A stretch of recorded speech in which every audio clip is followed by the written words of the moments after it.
right under your nose will use a pack of cards or a few coins to do things that flabbergast people totally. But all those things are extremely simple, once you know. And so that's very much like being enlightened.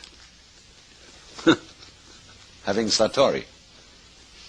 When you get it, you think, oh, for heaven's sakes, why didn't I see that? I mean, how obvious.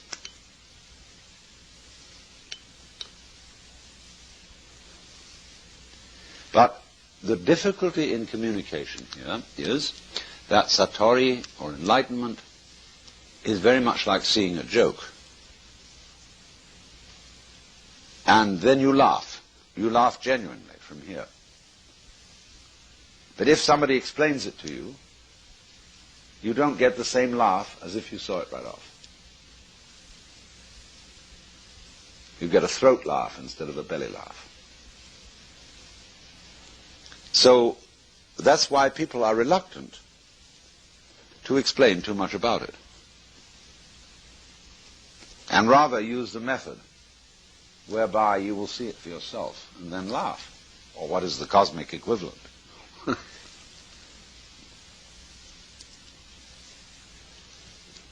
So therefore,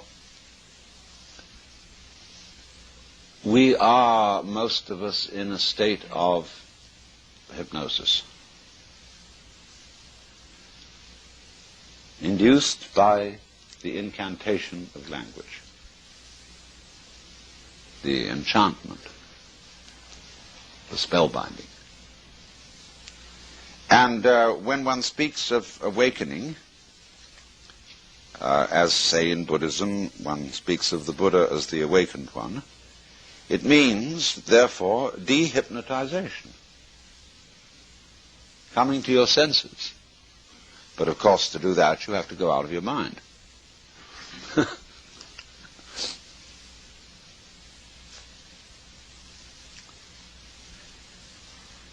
Well, then,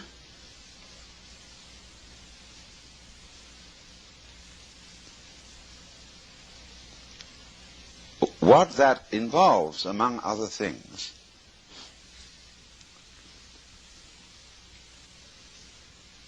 is an awakening to the true structure of your common sense. I once was invited to give an address before the American Psychiatric Association. It was a very funny situation because Aldous Huxley had been supposed to give the talk, and he was sick. And so they invited me to come and give it instead. And it was on a very dangerous subject, on the use of LSD. This was many years ago. This was in 1958, when LSD was just discovered. And what was I going to say? Well, they were horrified. Would I please meet with the committee? Because they didn't want anything to be said that would somehow damage their scientific integrity. So here they were, anxious as all get out. Well, I said, you invited me here to talk, and to tell you the truth, I don't know what I'm going to say, because I never prepare anything in advance. I'm going to listen to what you have to say first, and I'll make up my mind. So I attended the morning conference. And one interminably dull paper after another was read, you know, and most of them by psychoanalytically oriented people who were discussing mysticism in terms of regression. Regression to the womb. Regression to the oceanic feeling of the as yet undifferentiated infant.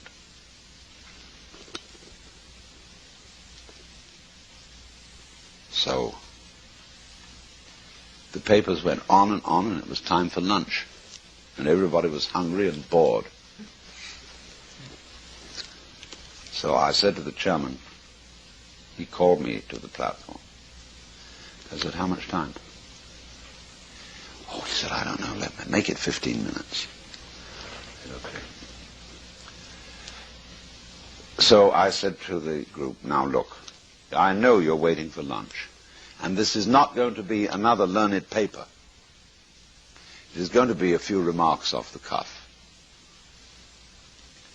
We philosophers are very grateful to you psychiatrists for all your explorations into the emotional and unconscious bases of our opinions and our views of the world.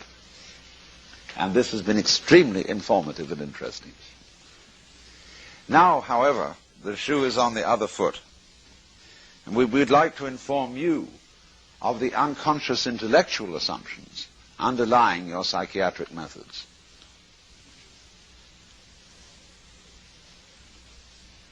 You are all, whether you know it or not, products of the world view of the 19th century.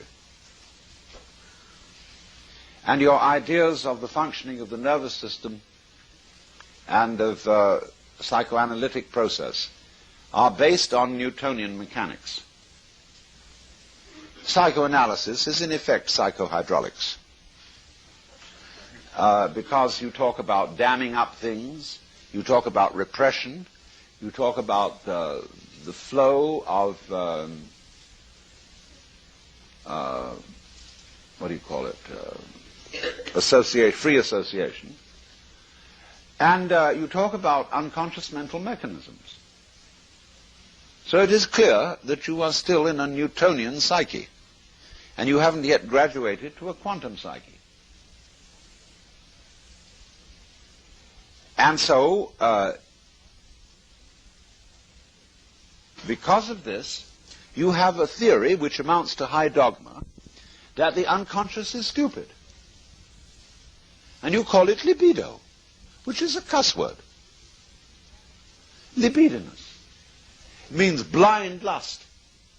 And Freud used that word in parallel with Ernst Haeckel, who was a contemporary biologist, who thought that the energy of the universe was blind energy, despite the fact we have eyes. So they all had a reductionist view that human life was a complication of a force that was basically stupid, ignorant, unconscious, and immoral. Well, they said, we can't be like the Christians and attempt to beat this force into submission because it's too powerful for us. But we've got a new wrinkle. What we're going to do is we're going to do it like we train a horse. Instead of whipping it, you give it lumps of sugar.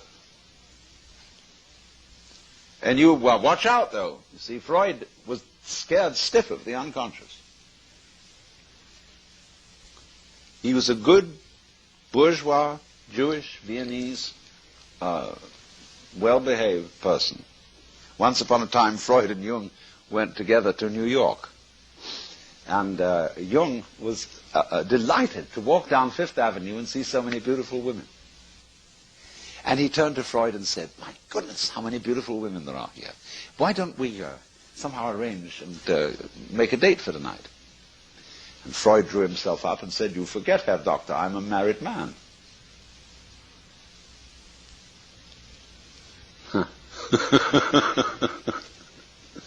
So Freud always thought that the unconscious was not really very nice. Now, he had a contemporary by the name of George Grodek. And George Grodek is very little known in this country. And Grodek gave Freud many of his basic ideas. He used slightly differently, where Freud called it the id, Grodek called it the it.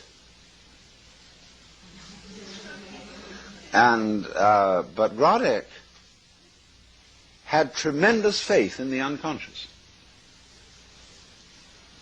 He trusted it completely. And he wrote a book called The Book of the It, which is a series of letters to his niece, which he signs Patrick Troll. And you know a troll is a goblin. And Grodek looked like a goblin. He had very big pointed ears that stuck out, and a kind of strangely weird but benign expression.